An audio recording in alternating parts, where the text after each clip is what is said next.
বাংলাদেশের স্বাধীনতা, সার্বভৌমত্ব ও গণতন্ত্র রক্ষায় আজীবন আপোষহীন নেতৃত্বদানকারী সাবেক প্রধানমন্ত্রী ও বিএনপির চেয়ারপারসন মরহুমা বেগম খালেদা জিয়ার রুহুর মাগফিরাত কামনায় হাটহাজারীত মিলাদ ও দোয়া মাহফিল অনুষ্ঠিত বৃহস্পতিবার বিকেলে হাটহাজারী বাস স্ট্যান্ড সংলগ্ন উদুদিয়া মাদ্রাসার মাঠত এই মিলাদ ও দোয়া মাহফিল আয়োজন করা হয়। ছোটকাল থেকে একটি কথা বলতাম, আমার বাবাও রাজনীতিবিদ ছিল। আমার বাবা আমাকে বলতো, বাবা তোমার রাজনীতি হবে মানুষের ভাগ্য পরিবর্তনের জন্য, আমার পরিবারের ভাগ্য পরিবর্তনের জন্য নয়। আমি আমার ছেলেকে সেভাবে মানুষ করেছি যে তাকে আমি বলেছি রাজনীতি আমার পথ ধরে তুমি চলতে থাকবে, তোমাকে মানুষের স্বতঃস্ফূর্ত সহযোগিতা করবে, কারণ তোমার বাবা নিজের ভাগ্য পরিবর্তনের জন্য রাজনীতি করে নাই।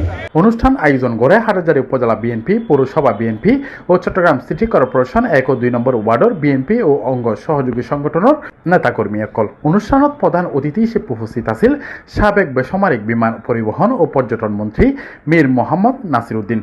সভাপতিত্ব করে বাংলাদেশ জাতীয়তাবাদী দল বিএনপির চট্টগ্রাম কেন্দ্রীয় বিভাগীয় সহ সাংগঠনিক সম্পাদক, চট্টগ্রাম 5 আসনের ধানের শিশুর প্রার্থী ব্যারিস্টার মীর মোহাম্মদ হেলাল উদ্দিন। বহুদিনের সংগ্রামের পরে, 17 বছর আন্দোলন সংগ্রামের পরে যে মানুষের ভোটাধিকারের জন্য আমরা লড়াই করেছি, সেই ত্রয়োদশ সংসদ সদস্য নির্বাচনের আনুষ্ঠানিক প্রচারণা আমরা শুরু করতে যাচ্ছি ইনশাআল্লাহ।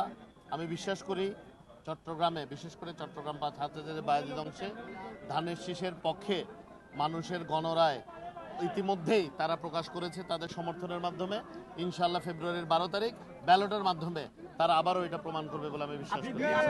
মিলাদ ও দোয়া মাহফিলুর বক্তাসকল গভীর শ্রদ্ধা ও আবেগর সঙ্গে মরহুমা বেগম খালেদা জিয়ার সংগ্রামী জীবনের কথা স্মরণ করে। অনুষ্ঠানত মরহুমা দেশ নেত্রীর বিদ্রোহী আত্মার মাগফিরাত কামনা করি বিশেষ মোনাজাত করা হয়। দেশের শান্তি, গণতন্ত্র ও মানুষের কল্যাণ কামনা করা হয়। মিলাদ ও দোয়া মাহফিলত বিএনপি ও অঙ্গ সহযোগী সংগঠনের বিভিন্ন স্তরের নেতাকর্মী সহ এলাকার বিপুল সংখ্যক ধর্মপ্রাণ মুসল্লি অংশগ্রহণ করে। পুরো অনুষ্ঠান জুড়ে আসিল সুখ, শ্রদ্ধা ও ভালোবাসা ভরা।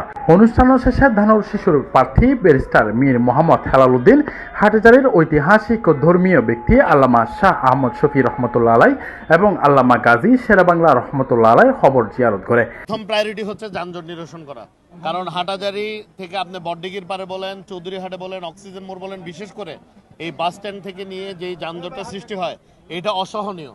আমার বাড়ি থেকে বাস স্ট্যান্ড হেঁটে আসলে সময় লাগে 15 মিনিট, গাড়িতে আসলে সময় লাগে 2 ঘন্টা। এরপর তিনি এলাকায় গণসংযোগ ও প্রচারণার কার্যক্রম শুরু করেন। সোয়াইবুর রহমান, C+ টিভি, চট্টগ্রাম।